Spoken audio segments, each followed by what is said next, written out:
The hopes of Hollywood for a plea of insanity from Rob Reiner's son, Nick, likely just went down the drain.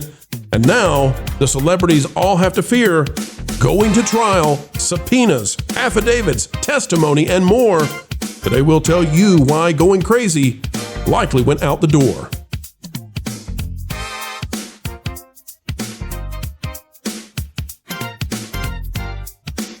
Hello, folks, and Merry Christmas. It is a beautiful day, and thank goodness that we get to be here for this wonderful day. We've got some news here that, well, it's not pleasant, but it must be covered, and we're here to do just that, even on a day such as this. So, click the like button, drop a comment down below, let us know your thoughts, and we'll explain why it is now exceedingly unlikely that Nick Reiner will be able to convince anyone that he was just crazy, and that's why he did what he did, allegedly, to his very famous parents. Well, it's looking a little tough to do that insanity plea now, and we've got the details to tell you. Somehow, Nick Reiner got in a little bit more trouble than he already was, and he's in plenty enough. Jared Downing has this one out of the U.S. News. Nick Reiner, hunkered down in trendy hotel with sweeping, priceless seaside views, allegedly after deleting his parents, Rob and Michelle. And remember, this would also be hours after the Christmas party at Conan O'Brien's place. This story is going to be rough. Nepo baby junkie. Boy, the New York Post they're not holding back anymore. Nepo baby junkie Nick Reiner checked into a trendy beach hotel with an indoor fire pit and sweeping views of bougie Santa Monica, allegedly after doing what he did to his parents. And it's bad. It's real bad. In fact, the details are coming out now. We may not even talk about the details here because it's just so unpleasant. The privileged accused deletion son of the legendary Hollywood director was in enough of a frame of mind, and this is what we get into, this is what matters to us, because it has effect on the trial. We know celebrities may have to testify in the trial, and it could be very ugly for Hollywood. But he was in enough of a frame of mind, according to New York Post, to find his way to the Pierside Hotel, just steps from the tiny California town's iconic pier, in the pre-dawn hours of December 14th. Now, to give you a timeline, folks, what this means is that earlier in the evening, this guy was at the Conan O'Brien Christmas party with a whole bunch of A-listers, tons of A-listers. The celebrities allegedly debated whether or not this guy should get a call to the officials to put him into a mental hold. And because that didn't happen, some people are blaming Conan, some people are blaming others, whatever. This guy went and deleted his parents in a horrific way, the details of which we won't read here because it's just so awful now that they've leaked out. It's really terrible. Allegedly. Then he goes, apparently, to a swaggy hotel. And I'm sorry, the question has to be... It's not such a swaggy hotel. Okay, but it just isn't. Okay, well, Lou, you're aware of the hotel, but let me ask you this. I just looked it up out of curiosity. It's an old Holiday Inn that got converted into something a little more pop culture, but $235 a night on December 25th in Santa Monica is not a swaggy hotel. Okay, so here's the question, though, because what it's talking about is that it has this sweeping view of the freeway. Let's see. Yeah. Okay. Did he perhaps purchase this so that he could have one last place to look across and enjoy? Here's an interior shot of the hotel. It's not bad. Yeah. The pier side, it's not terrible. Yeah, but not for Santa Monica. Right. It's fair enough. It's a converted motel. Okay. Fair enough. But did he want to have one last place that he could look out?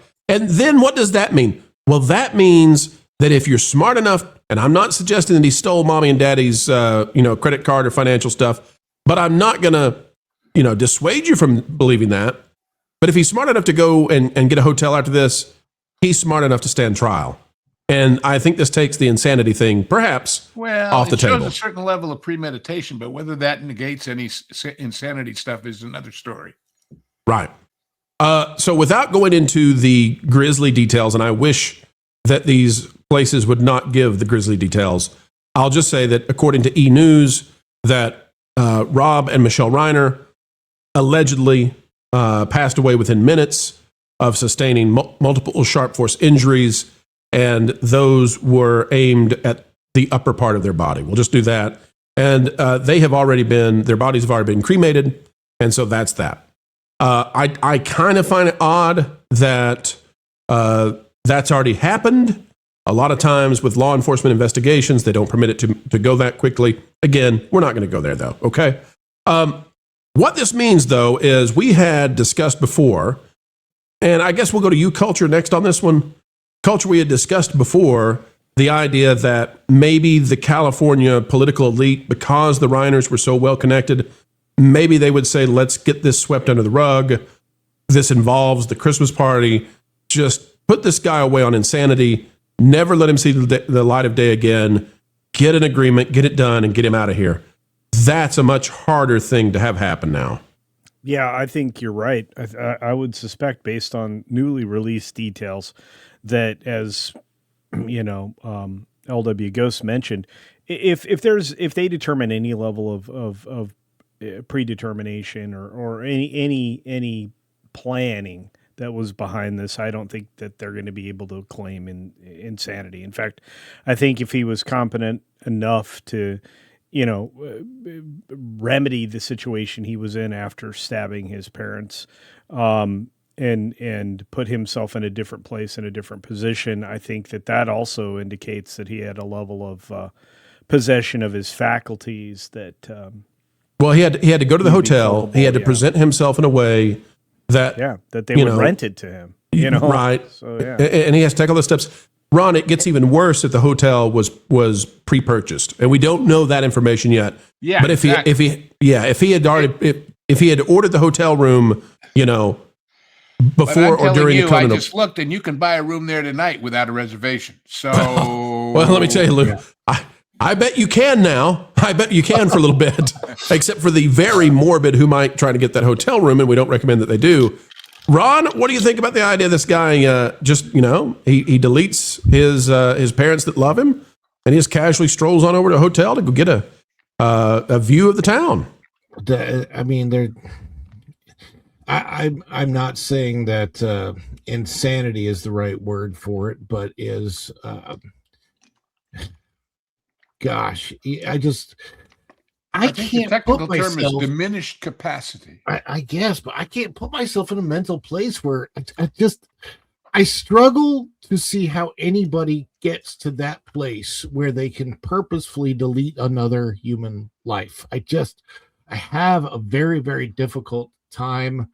When I was 18 or so, and I was kind of raised in a little bit more of a liberal household, and certainly in St. Louis, which is a liberal town.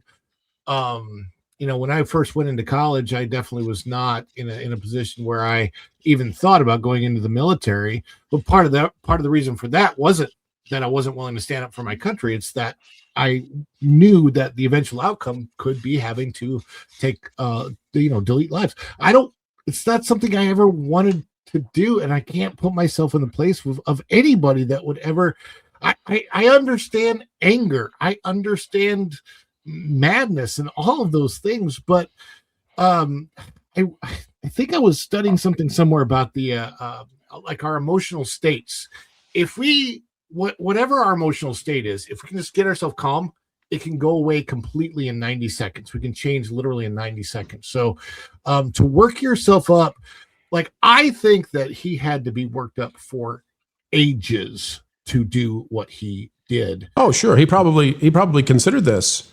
Yeah. I don't know, but maybe 1,000 times in his head. What they've got to figure out, they've got to assess now, Vash, is they've got to assess premeditation or not. And we can see here this picture of him at a gas station before whatever occurred, and we know what occurred. The other thing, too, is we got to start asking, and maybe this is where the investigation is going to go. They talked about his extraordinarily strange behavior at Conan O'Brien's Christmas party, where he was asking people allegedly if they were famous or not and wanting to know about them. Was he planning to do more? Like, that's what we got to start wondering. Like, what was he up to exactly at that Christmas party before he was removed? Because hours later he did this, and that activity is encapsulated in a lot of other things where he's maintaining a demeanor that's not the same as at the Christmas party, and obviously when he does the deletion. So this guy may have been cold and calculated, and that's that's part of what is going to be in the trial, I would say. So was Lex Luthor, but he was crazy. Yeah, well, yeah, absolutely. So I mean, this is all really outside of our job description, I think. To some degree, it is, Lou, and we're not a legal channel. Exactly. The question though is, now that it's going to involve, we can you can be guaranteed you're going to have a lot of celebrities being pulled in to testify and give their thoughts on this and you're going to have subpoenas and affidavits and all that kind of thing. And this could get very ugly for Hollywood. And it doesn't seem like they can sweep it under the rug. That seems to be gone away by this latest set of leaks. I don't think they could before. I mean, there's, I guess, an exchange with Bill Hader at some point at that party where he's like, hey, this is our conversation kind of thing. And that sends him over the edge or potentially or whatever. We still don't know what might be, if there's any additional substances at play. Because we've seen, for example, in the death of oh God, my mind is going blank. The guy from Cheers, or from Friends, where the doctors who supplied him with the drugs are getting legal problems. Matthew Perry. Yeah, Matthew Perry. So to the degree that there's some culpability in the medications he was being given, that's a side issue. But still, right. I don't know. It's just I know it's a very difficult, and it's not the kind of thing we want to talk about or like to talk about. But again, we're curious about what exactly happened at the party. Who's going to have to testify? Does this get uglier in a way that we hope it doesn't? Because ultimately, what do we hope? I mean, listen, there are going to be a lot of YouTube channels out there. There were a lot of YouTube channels that were sort of made off the backs of Johnny Depp and Amber Heard and what went on there. If this thing blows up where there was stuff going on at the party that we don't know about yet, you're going to have a lot of YouTube channels. But that's not really what we want to do. But we also don't want to be ignorant of it. And so we just want to cover it in the right way and talk about, in this next step of it, the insanity plea probably now off the table. Lauren, give us your final thought. Yeah, go ahead, Vash. Well, I'd be very surprised if this trial was televised. But Lord, final thoughts. Well, Vash, why would you be surprised if it's not televised, or if it is televised? Because I think it's going to be the judge might consider it to be a media circus and might not allow that. Depends on the judge. What if he's Lancido and he wants one? It's possible. It is very possible, but in the modern era, is LA. There have been a lot of right. There have been a lot of justices who have just said, you know what, we're just not going to do this, and they've enforced stricter guidelines when it comes to even the broadcasting of a trial at all. So maybe I don't know, but maybe the judge says, I'm going to be the next Judge Judy, baby. Here we go. Who knows, right? Lauren, I'll give you the final thoughts on this one. I think Lou is right, and I hear the pushback, and I accept it. This is sort of outside of what we typically do. What we're worried about, though, and what we're thinking about is this now removes that variable we had been discussing previously, where we thought maybe it's going to be swept away. Not going to be the case now, probably. And if that's what's going to happen, the celebrity is going to get pulled into this. I don't see any other way, because it seems to me there's a continuity of behavior and activity from the Conan O'Brien Christmas party, maybe something that precedes it that we don't know about, then to the parents, then to the hotel, and all of it seems to be part of some calculus this guy has about, creating conflict, and then what do you do after the conflict before the police arrive? I'm going to Disneyland. Well, the Pierside Hotel, maybe. I'm not going to speculate on his frame of mind, because I know that he was agitated during the party. We can argue about whether or not he was attempting to spark something prior to that. We don't know what substances he was on. We know that he was a troubled individual. The one thing that I would caution against is this idea that you can't put yourself into the frame of mind of somebody who would do this thing. It's an awful thing. It is. But I would say evil exists.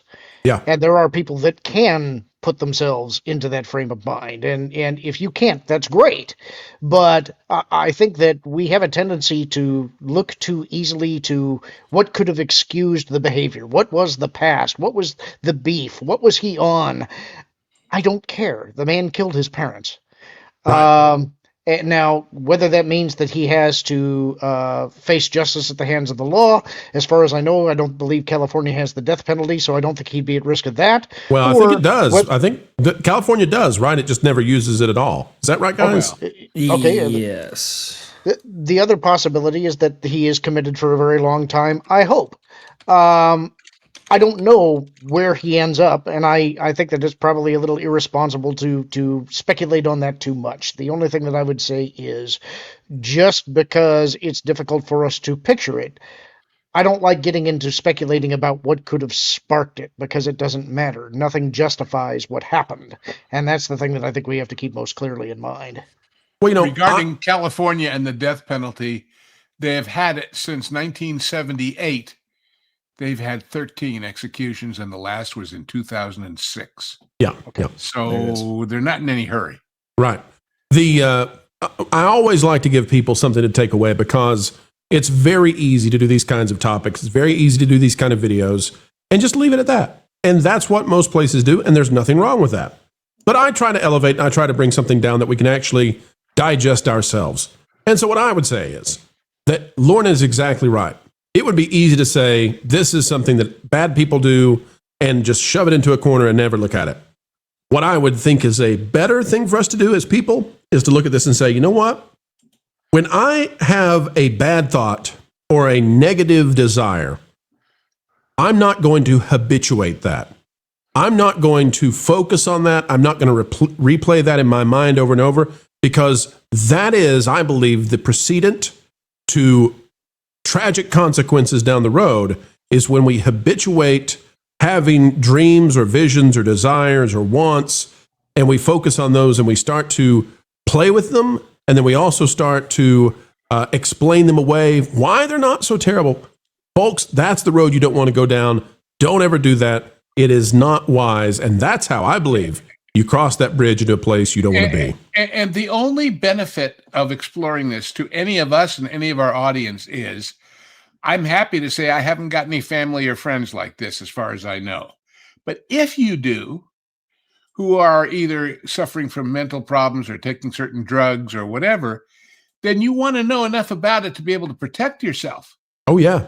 And, that's a great point. That's the only value in this, is to say, well, could it happen to me or somebody I care about, or my friend with the crazy brother, or whoever?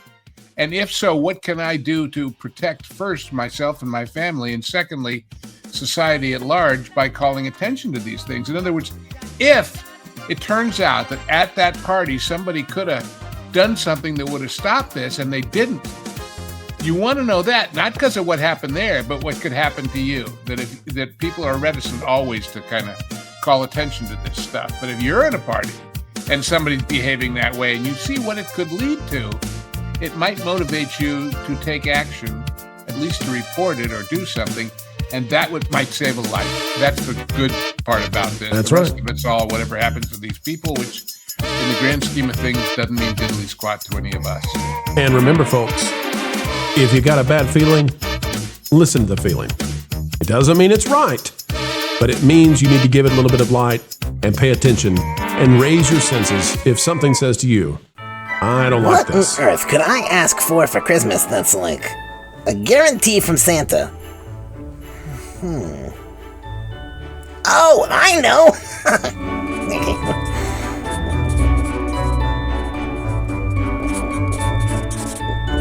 Yeah, Wilton, we need to talk. You're likely not going to get anything from Santa because you've not really been, good. Well, don't be so sure, my good fellow. Okay. Anyway, I'm gonna go find Slade and wish him a happy Merry Christmas holidays. Okay. Bye.